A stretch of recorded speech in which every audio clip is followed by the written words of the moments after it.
This is the Daily Items One-on-One. Our guest today is Phil Campbell, director of the Lackawanna College Sunbury Center, interviewed by Justin Strawser. Welcome to One-on-One. I'm Justin Strawser, and today we have Phil Campbell, the director of the Lackawanna College Sunbury Center. Thanks for joining us today, Phil. Thanks for having me. So the Sunbury branch had its first semester August 2017 at the Sunbury Plaza at 1145 North 4th Street, Sunbury. Tell me what it is about Sunbury and that location that has worked for Lackawanna. Well, it's a great location. It's down at the end of town. It's very accessible to be able to get into town from different ways. The other thing is there's a lot of amenities down in that area. We have free parking, we have a Dunkin' Donuts, we have a restaurant, dollar store, Wise Markets, YMCA. So, it's not just a building somewhere and then you have to go out somewhere else to go and get some of these things. They're all right there real close and you can walk to them. I bet that Dunkin' Donuts is packed with college students. When we are in session, they use it frequently. Yeah, I can imagine. Tell me about the courses that are offered, certificates and programs. Yeah, so we have a number of different associate degrees in Sunbury. Accounting, criminal justice, business, human services, professional studies. And then we get into a few other ones like cybersecurity, and petroleum and natural gas technology. And then we also have bachelor's degrees, which I believe is one of the first times bachelor's degrees were offered in Sunbury. Mm-hmm. So we offer bachelor's degrees in accounting, business, criminal justice, human services. We also have a restaurant and food service management. It's probably more tailored to somebody who's already completed a culinary degree, but we do have that. And our bachelor's degrees can be completed 100% online. The bachelor's program, you can start that and finish that in Sunbury? You can, because it is 100% online, you can start it in Sunbury mm-hmm. and then take it online classes and then come in and meet with me every semester to discuss the next session classes. So you're not totally 100% online when it comes to support or anything that you might need, but your classes are presented in an online fashion. Okay. We just talked recently about a new certificate program, training program with the 3D arts. Tell me a little bit about that. That's your newest thing in the college. So that's one that we're pretty excited about, and one that I think is going to bring a lot of diversity as far as students into the school. We have had calls from people who have high school age kids all the way up to people who are already in a career and want to try something different. I think it's going to be hobbyists, somebody who really wants to get into it as a career. We're working with an advisory board to have professional people who are doing this art already throughout the country. I've talked with people from the Washington State area, down south, New York. We're working pretty closely with some individuals in this area with the local colleges and universities being involved, as well as Geisinger. They have a 3D printing program. So it is very exciting. The amount of things that you can do and the different things that you can do on a 3D printer is crazy, and we're really looking forward to see what the students come up with. And I never really thought about how it works until you brought me in there. It's just, it looks like a spool of thread, and it's a plastic. It's just plastic that feeds through that machine. Yeah, it's comparable to weed whacker trimmer line. Yeah. And it is a spool you put onto the printer, and it's plastic. So as the printer gets a program from the computer that you did on a CAD file, and it puts it into the 3D printer, the 3D printer will then melt the plastic and then put it on in layers until it builds up a 3D profile of whatever you're trying to print. Yeah, it's really neat. Tell me a little bit about the last 4 years. What have some of the successes been, the high points? Yeah, I think one of the things that we are really pushing is our interaction with high school students. Okay, the dual enrollments? And the dual enrollment. Okay. So our dual enrollment program has really blossomed, and we're allowing students to be able to take college level courses while they're still in high school. And they can do that one of three ways. First way is they can actually come down to the center and take some classes with me either during the day or in the evening. Sometimes that doesn't work so much during the day, especially if a student is from Lewisburg or Milton and they have to drive 20 or 30 minutes to get there. But during the evening, we've often had students come down and take classes at night. The second way is for students to take them as an online class. Students can take online classes as dual enrollment through us throughout their years in high school, juniors and seniors specifically. And then the third way is we have developed some relationships with local schools so that we match up curriculum. So we say our algebra class is comparable to high school's math class. And basically what we say is you do that and you submit your application materials, we will give you college credit that you can put on a transcript. And then we want you to come there in order to finish your associate's degree. So then what we do is we also go a step further. You get these college credits, and any investment you make in those college credits, we'll give you that back in the scholarship towards your associate's degree. And when you talk about dual enrollment and taking college classes, the question always comes, well, how much does that cost?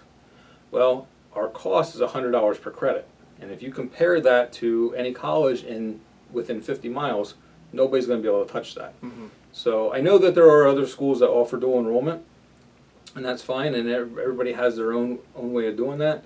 But for $100 per credit, you can take those classes, put them on a transcript, and then come back and basically get that $100 per credit back in the form of a scholarship through us. Yeah, it seems like there's not a month that goes by, or maybe every 2 months, that I don't hear from you about another dual enrollment program or something like that. Yeah, and there's some really good examples. We had a student from a local school district who took about 24 to 27 credits in high school, came to us, ended up graduating with their associate's degree in a year. So they're saving time and they're saving money, and time's something that you can't get back. So we can step back in time a little bit here. You're a 1992 graduate from Schick, and you're a Sunbury native. How did this opportunity for you as the Sunbury director come up, and why'd you take it? So I was working down in Harrisburg at the time, and I had a contact reach out to me and say that this was happening. And it turns out that one of the people who helped to run Lackawanna College is a former coworker of mine. So we started talking about the opportunity, and it just seemed like it'd be a great fit. And the rest is history, as they say. I'm fortunate enough to be able to do what I love in the town that I love, right real close to home. Okay. All right, we're going to take a quick break. We'll be right back with Phil Campbell.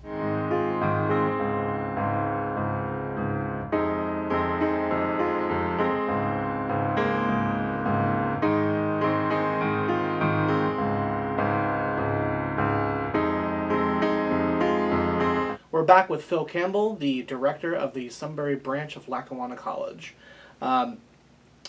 So the last 4 years, let's talk about some of the challenges. I'm sure COVID has been a challenge, but was there anything specifically before COVID that you want to address, want to get out there? Well, I think, COVID did present its challenges, and I think we were able to be very strategic in what we were doing with that. Fortunately for us, we were able to bring students back on campus and have some in-person classes. We started with a hybrid fashion, but then we transitioned right back to 100% in-person.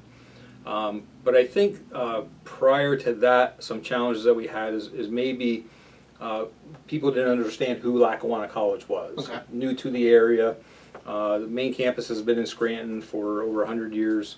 There are some branch campuses locally in Hazleton and Towanda, but I think in this area it was probably still new and didn't really understand who Lackawanna College was.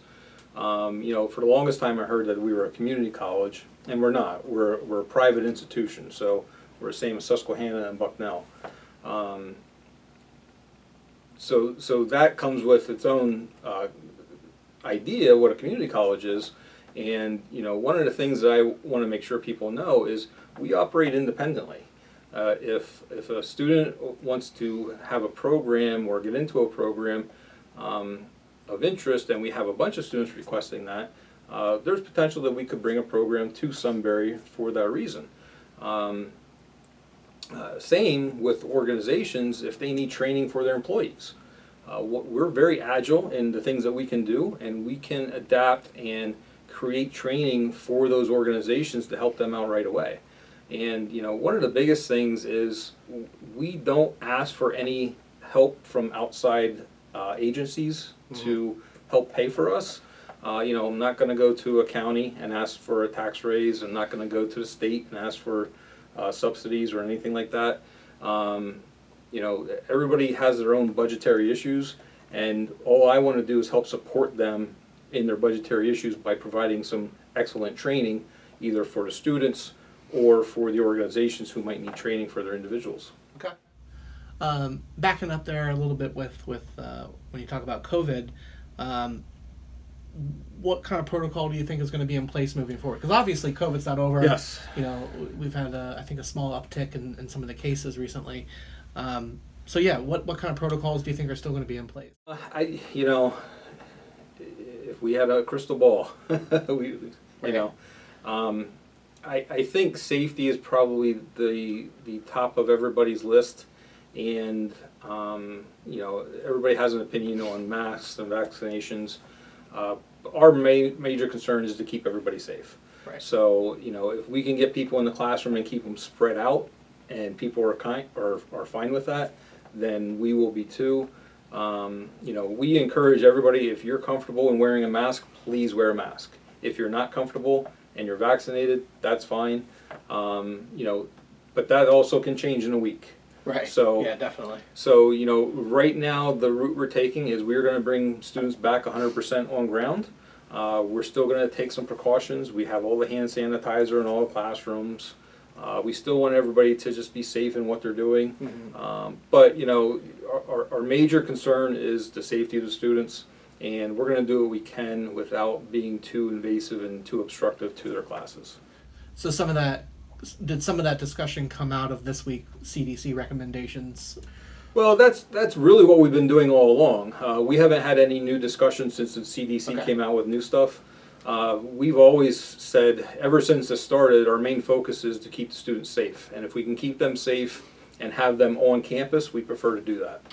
Some colleges are requiring vaccinations before coming back in the next semester. Any discussions there? Preliminary, nothing yet to really post or to let the students know about. Okay. So you mentioned some of the misconceptions. Are there any other misconceptions that out there at the moment that you want to address? The biggest thing I want to get out there is you might be surprised on what we can offer. Okay. Just the other day we had a student come in who's still in high school who wanted to talk about what they're doing in high school, how can it translate over into college. So we'll meet with students who are juniors, seniors, people who are just graduating, who graduated, people who didn't go to college right out of high school, and maybe people who either later in life decided they didn't want to keep working and doing what they're doing, maybe lost their job because of the economy and everything that's going on. You might be surprised at what we can offer you. Okay. So stopping in and talking to us is probably the best way to find out some information. Is there anything new on the horizon that's coming? Yes. Is there anything that you can talk about? But we can't talk about those things yet. We have a plan. We've always had a plan of a couple of things that we want to do. I'm in conversations with Sunbury Revitalization to look at a program. Okay. Still probably a little too early to talk about that. We are looking at other programs, and there's a course of time to do things, and our first thing is to get everything set for this semester.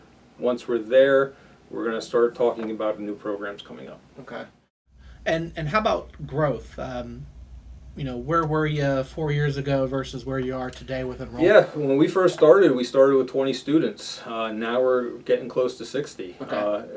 It doesn't seem like a lot, but over year to year, we've been growing gradually, and that's better than going backwards. Yeah, for sure. So where do you see Lackawanna College headed in Sunbury?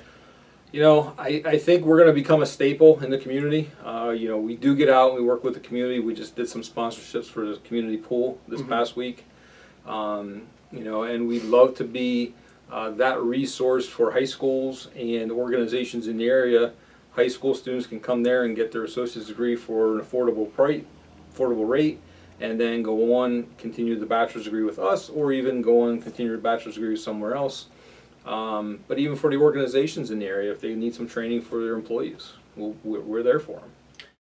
Yeah, and you just recently sent me some information about some scholarships partnering with companies in the Valley for some scholarships for Chipley students. Yeah, that's pretty neat. We have an organization in the area who wants to help out local high school students. So what they're going to do is they're going to sponsor a student for a dual enrollment class at Shikellamy High School, and I think that's a great way for organizations to get involved to help out the local students.